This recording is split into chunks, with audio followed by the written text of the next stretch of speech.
Welcome to a new edition of the Neon Jazz interview series with veteran jazz saxophonist Dayna Stephens. He was born in Brooklyn and raised in the San Francisco Bay Area. He just released 2017's Gratitude, and he's got plenty to be grateful about. With a rare kidney disease, he is a survivor and a journeyman jazz cat with plenty of stories and talent. Inspired by his grandfather, Elbert Bullock, he would take that early love of jazz and learn more at the Berklee School of Music and later at the Thelonious Institute of Jazz. Then he would play with the likes of Barron, Gerald, Clayton, and so many others. He's got plenty of wisdom to share and a lot of great stories, so get to know him and dig this interview, my friends. Thanks for taking a minute out today. I appreciate it. Yeah, no problem. No problem. So let me dive in here and get an idea of what has been going on with you lately. You got the new album, but in general, what's going on in your world musically? A lot as a sideman also. Just recorded a record with Barron a couple of weeks ago.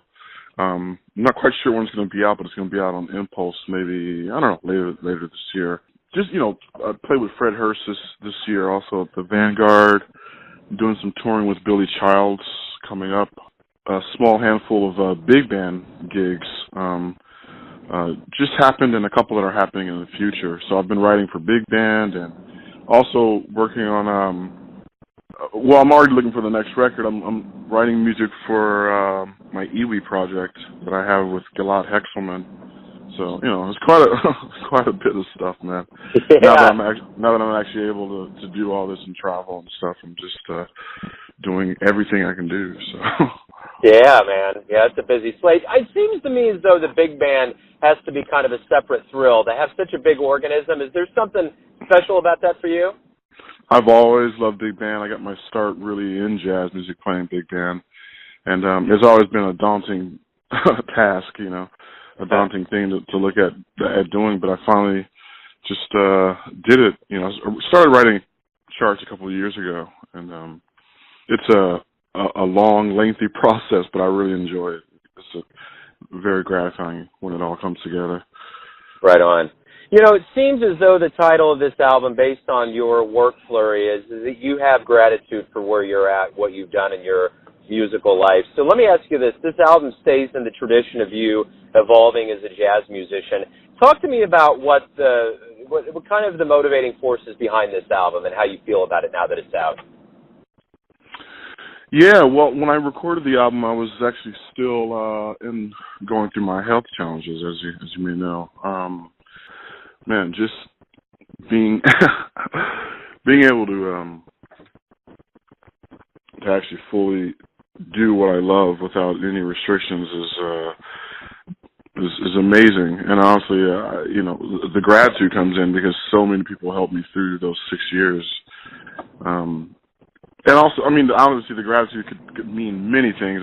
Especially the guys on this record are cats that are heroes of mine.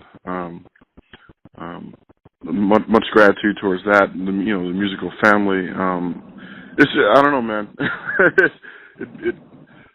I'm trying to think of something that I'm not gracious for when it comes to this record. I don't know if that's answering the question to the fullest, but it is.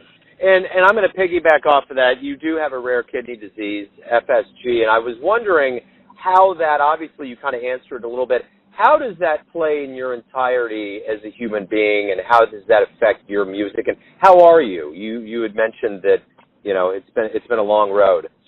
Yeah. Today I'm honestly better than I've ever been as an adult. I feel really great. I've lost quite a bit of weight actually because I've been able to off of dialysis, and just have a ton more energy than I really ever remember. So, in terms of my health, my doctors are very happy about where I'm at. They've actually, the hospital, St. Barnabas in New Jersey, actually even wanted to do a commercial. Unfortunately, my schedule was so busy, I wasn't able to work it out, but they were really satisfied with my progress. When I was sick, it definitely affected my playing. I didn't have the stamina or, the length of my breath to even play as vigorously as I wanted to. And that kind of changed my playing. I could only really play to my capabilities at that point, and ended up using a lot more space, I think, in my playing, which actually I eventually got really accustomed to that, and now that I don't necessarily have to play that way anymore, it's interesting to listen back now, and I actually am trying to maybe more incorporate some of the way I played back then. Using more space, but I found myself having to be a bit more conscious about being patient. Now that I have so much more energy. So I don't know. It's again, I'm not sure if I'm answering the question all the way, but you are. That's it's been a long road, and I'm just and so gratified to be in a happy, productive spot in my life right now. So yeah. Well, speaking of a long road, let's begin where that road started, which was in Brooklyn, and then you grew up in the San Francisco Bay Area. Talk to me about your life, how you grew up to get so interested in jazz and become a musician. Yeah, well, I started playing sax at like 12 and a half, 13 years old. My grandfather played saxophone definitely, especially when he was in college. And by the time I grew up, he didn't play as much, but when I picked up my horn at 12 and a half, he, started to bring out his horn, and I get to hear him play and hear his sound. So from him and my dad, who was also into jazz, I mean, that's where I got the buzz. Now, for the years before that, I was more into like oldies and pop music, which I still love. But when I picked up the saxophone, it kind of gave me focus to jazz. The Bay Area is a great community for jazz education and for jazz, I think, in general. It was educate. I don't know if you've heard of pianist Ed Kelly, but he was around here in the Bay Area when I was growing up, and he was gracious enough to let anyone come in and sit in on his college class here at Laney College, and that was just hugely instrumental for me. And extremely inspirational, to be able to actually sit with a master like that and learn from him. And eventually went to Berklee High School, where I knew the history of that place and who came from that school.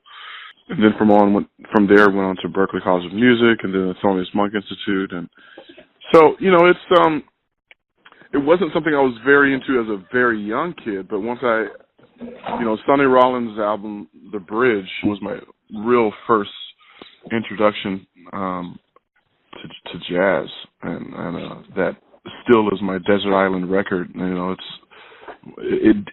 I remember the slow burn. I didn't really get it the first time I heard it, but at that point, it was really the only CD that I had that my dad bought me. So over the course of the next week or two, I listened to it over and over again, and that was it.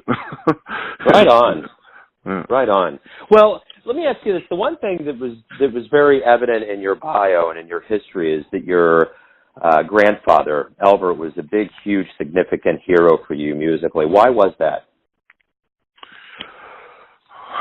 Well, his sound, really. I really loved his saxophone sound. And the other thing is, every year until he passed, really, he went to Monterey Jazz Festival. I mean, it was deeply a part of the family. And every Saturday morning, that was, there wasn't a question about what was going to be happening in the house, what was going to be playing in the house, throughout the day. So, and we would have, my grandfather eventually went into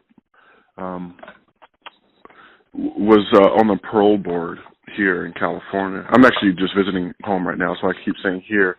I just saw my grandmother a couple of days ago. So, cool. But so when he came home from being on the road for that job, I mean, Saturday, around the house was jazz music, and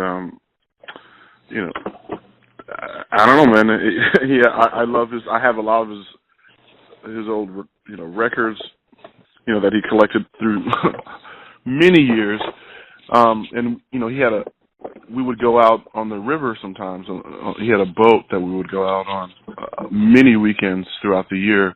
We would spend a lot of time together, and it was jazz and blues. I mean, he always also went to the blues festival probably every year that, you know, that he was alive. He was at the blues festival and the jazz festival in Monterey every year. So yeah, I mean, he influenced my taste, you know, my taste. Right on. Yeah. Right on. Well, the one thing, too, is that you have kind of that familial, informal, or that real-world way of learning, but you also went to Berklee and went to the Thelonious Monk Institute. What did you learn about jazz in a formal environment? Oh, man, it's endless. I'm still learning. I was just talking about my old teacher, Hal Crook, yesterday, actually. You know, for me, he's like just the best teacher in the world, and he's a scientist. He'll take the, you know, the big broad topic of jazz and split it up into like 50 different little topics that you could work on individually, and it just becomes impossible not to become a better musician if you just really focus on those little smaller topics, like, you know, it could be displacement or melodic development or motivic development. I mean, all these little topics. So, you know, it was very, you know, I went to jam sessions and sat in on Ed Kelly's class as a youngster, and it was definitely more informal, and I wouldn't trade that for the world. Learning things by ear and you know, hearing these guys play in a live setting in a jam session was great. And then going to Berklee and getting but even before Berklee, I was in a program at UC Berkeley called, again, we're using Berklee a lot. I'm saying the Berklee in California now. They had a kids program called Young Musicians Program, which, you know, cats like Josh Redman, Benny Green, a lot of guys went through this program. And that's kind of where actually the formal training started, my last year of high school. And we would go through classical harmony and jazz harmony, and we sang in choir. So I think that was really, really beneficial to actually take what I learned informally and already had been inspired by, and then actually learn what it was about what I liked, why it worked, you know, in a logical sense. And getting the theory and all that stuff. So for me, it was, you know, in learning how to arrange for big band, there's no way I would even have a clue of what to do for big band if I hadn't gone to Berklee and taken some composing classes with Greg Hopkins, who is actually still there. I think both, for me, are very, very important. So let me ask you this. You mentioned at the top of the interview about how many people that you have played with in your career. What do you learn from journeyman people like Gerald Clayton and Kenny Barron and Eric Harlan? What do you get from them as far as their years of experience? Yeah, well, Gerald, I met him actually when I was in the Monk Institute. He was 16 at the time, so he's quite a few years behind me. But even with that said, I've learned a lot from musicians at a younger than myself. Actually, Julian Lage, who was on this record, I think he may be almost 10 years behind me, and I've learned a lot from him. He was a prodigy as a kid, but I'm talking even just outside of music, just having a good perspective on how you want to approach it. You know, what is your real motivation for doing it? But you know, guys like Kenny, I mean, I learn a lot from seeing what he doesn't do. You know, like yeah. he doesn't really say a lot, but I love that approach to leading a band. He really just leads by example. I mean, he'll call the tunes. Actually, and I first met him at the Stanford Jazz Workshop, where he was one of my teachers. And you know, we'll just play tunes, and he'll show us tunes by ear, and man, it's just, you know, I learned from him that it doesn't need to be as crazy and you know, high stressed, and I mean, a lot of leaders just kind of go a bit overboard, and it doesn't take a lot to put a great show together, a great program together. We actually did the Philharmonic in Paris earlier this year with Kenny, with a group of a few of us younger musicians. It was kind of featuring young musicians, up and coming, I guess you'd say. And the way he put that whole program together, I mean, Kenny played for 2 hours and 45 minutes straight, and like didn't seem like he even broke a sweat. You know, I just really couldn't believe that. And Kenny's a master, without trying to be. You know. Yeah, absolutely. Well, you know, speaking of a journey, speaking of a long career in jazz, you've etched a pretty good groove up to this point. How do you feel about your career, where you're at, what you're doing, and how things have transpired up to this point?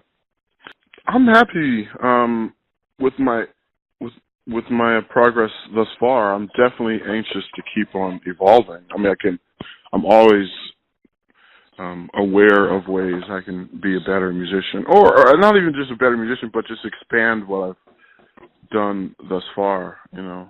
But when I listen back to, you know, I don't, as Larry Grenadier said once, I was actually at the recordings. I don't really need to listen to it. But when I do listen back to my recordings, I you know, I'm happy with what I put out, you know, with what I attempted to create. You know, there's always moments, I mean, the artist, you know, often has a hard time looking at their own work in a real perspective, you know. Sure. I can always, for my own playing, I can always think of how it could have been better, but when I get that ego stuff out of my head, I'm and just listen to it for the piece of music that it is. You know, I'm really happy. It's interesting. I haven't been able to have the same band on any of my records, but it's actually interesting in that way that I guess the writing is kind of what unites them. But I love hearing it being expressed by all these different casts that I love, and I kind of just surrender to the fact that I can't, you know, just because of busy schedules and also the stuff I was going through before. I wasn't able to really have a super consistent band.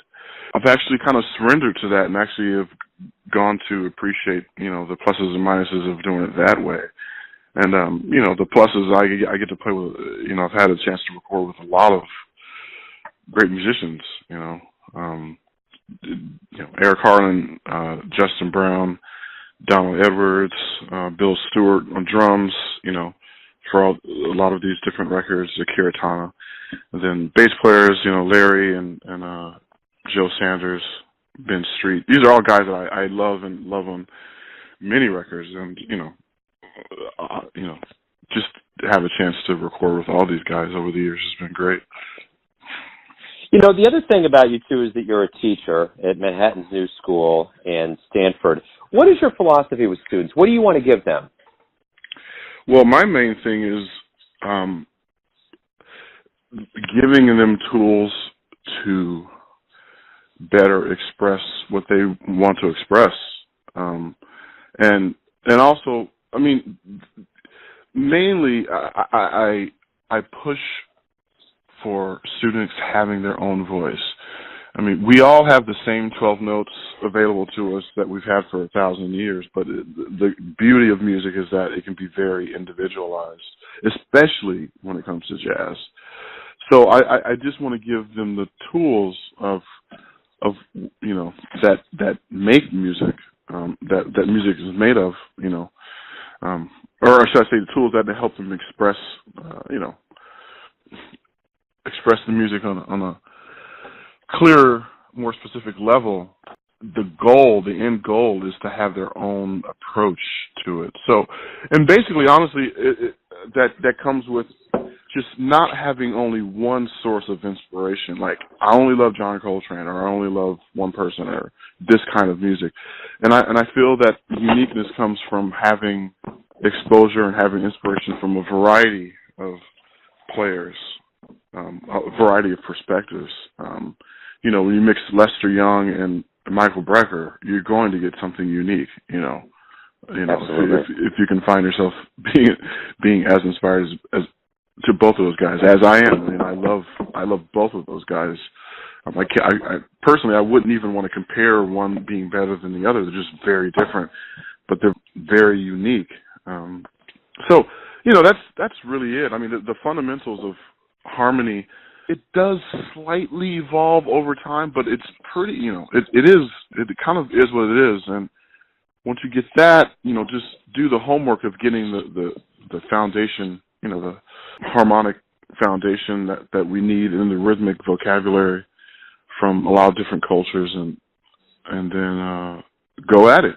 Create your sound. That's my number one goal when I'm teaching, whether it's in an ensemble or private students. I'm actually going to be I just got hired to teach at Manhattan School of Music starting in September also. So that's actually going to be my new gig throughout the school year. So, right on. Let me ask you a generic question. For a life that you've dedicated to jazz, why do you love jazz? Well, kind of just what I was just saying. It never gets boring because you can hear the same song, the same people even, and played a different night. It's going to be a different thing. The element of surprise or the mystery about what's going to happen that night, or the freedom to even kind of create wherever you want to go. I mean, those are the ingredients of addiction, to be honest. Yeah. Having gratification in unpredictable spurts, that whether it's, alcohol, whatever it is, anything that people are addicted to, that is the recipe for making someone fanatical. And that's what jazz is. I mean, it's a new experience every time you see it. And sometimes you're not satisfied, but then there's moments where you're overly gratified. So, absolutely. Yeah. Well, of all the people that you've played with and all the shows that you've witnessed, if you could get into a time machine and go back in time and see a jazz show, where would you go and who would you want to see live? Man, I've never been asked that. That's narrowing that down is really tough, man. Sure. There was well, it's funny because I've seen the video of this, but there's that video where Billie Holiday and Jerry Mulligan and Lester Young, and Lester takes that one chorus of blues that just knocks everyone out. I don't know. I would love to see that, but man, I would almost want more time to think about that. So I choose wisely. That's cool. No, that's cool. Absolutely. Let me ask you this. Let me get everything kind of boiled down to this question here, which is going to get to some essence. And I want to know this. Everyone has a perception of you, your family, your friends, the people that buy your music and see your shows. But when you wake up, who do you think you are? I'm just a combination of all of my experiences thus far. That's all I can say. I mean, I'm someone I don't necessarily. But this is maybe taking a hard left turn here, but I don't see myself as someone who really necessarily believes in strict free will. I can only choose that which I've been exposed to, and I can only, respond in ways that I've been exposed to. So therefore, I can't choose something I don't know. Therefore, I'm really limited to just my experiences and my perspective thus far. So, yeah, not quite sure. I'm comfortable with not knowing who the hell I am. Right on. I like that. That's a good answer, man. That's great. And I think that's a great way to kind of wrap everything up. Thank you for taking some time out for me today, talking about the new album and opening up about your life. I appreciate it. Man, I appreciate you, giving me the platform to speak about it. Thanks for listening and tuning in to yet another Neon Jazz interview, where we give you a bit of insight into the finest players in New York, Brooklyn, Kansas City, and spots all over the world, giving fans all that jazz. And thanks to Dayna for his time, his honesty, and the stories. If you want to hear more interviews, go to Famous Interviews with Joe Domino on the iTunes Store, or visit theneonjazz.blogspot.com, or go to youtube.com and type in Neon Jazz. Until next time, enjoy the jazz, my friends.